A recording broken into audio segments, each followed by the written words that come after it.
MD24 न्यूजचे संपादक siphon Shaikh यांच्यावर झालेल्या अन्यायकारक तडीपारासंदर्भात पत्रकार कृती समितीच्या जिल्हाधिकाऱ्यांना निवेदन दिनांक 19 गुरुवार रोजी पत्रकार कृती समिती सोलापूर शहर जिल्ह्याच्या वतीने पत्रकार सैफन शेख यांच्यावर अन्यायकारक तडीपारीचा आदेश काढल्याबद्दल जाहीर निषेध व्यक्त करून जिल्हाधिकाऱ्यांना निवेदन देण्यात आले। पत्रकार सैफन शेख यांची सामाजिक पार्श्वभूमी पाहिली असता त्यांच्यावर कुठलेही गंभीर गुन्हे दाखल नाहीत। केवळ आणि केवळ प्रशासनाच्या भोंगळ कारभाराची त्यांनी पोलखोल करून अधिकाऱ्यांचा भ्रष्टाचार समाजापुढे आणला म्हणून सूडबुद्धीने त्यांच्यावर गुन्हे दाखल करून तडीपारी करण्यात आली आहे। लोकशाही राज्यात संविधानाची कास धरणारा आणि लोकशाहीचा चौथा स्तंभ मानला जाणारा व तसेच आपल्या निर्भीड लेखणीतून वास्तविकता परखडपणे मांडणाऱ्या खऱ्या पत्रकाराची लेखणी भोथड करण्याचा प्रशासनाचा कुटील डाव तर नाही ना, असा प्रश्न जनसामान्यातून विचारला जात आहे। अन्यायकारक तडीपारी संदर्भात MD न्यूजचे संपादक सैफन शेख यांना शासन दरबारी न्याय मिळावा अशी सर्व पत्रकार बंधूतून भावना व्यक्त केली जात आहे।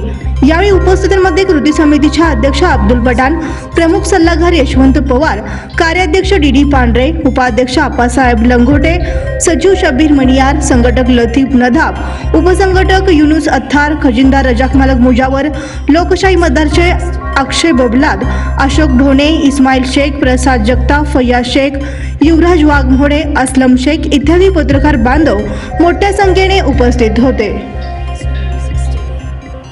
लोकशाही राज्यात संविधानाची कास पकडून चालणारा, समाजातील वास्तव चित्रण करणारा निर्भीड पत्रकार आणि लोकशाहीचा चौथा स्तंभ मानले गेलेला पत्रकार आज भयभीतपणे जीवन जगत आहे।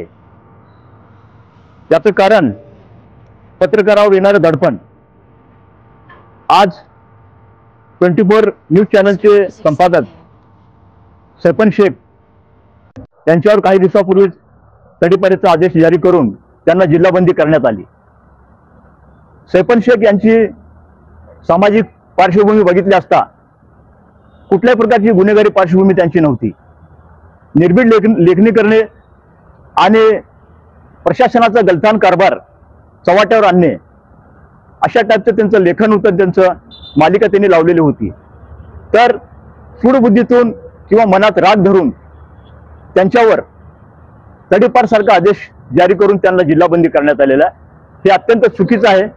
प्रथमतः आम्ही पत्रकार कृती समितीच्या वतीने या गोष्टीचा जाहीर निषेध करतो। आज आम्ही RDCला याबाबत पत्रकार कृती समितीच्या वतीने आज आम्ही ते निवेदन दिलेलं आहे। आमचं म्हणणं एवढंच आहे की MD न्यूजचे संपादक सैफन शेख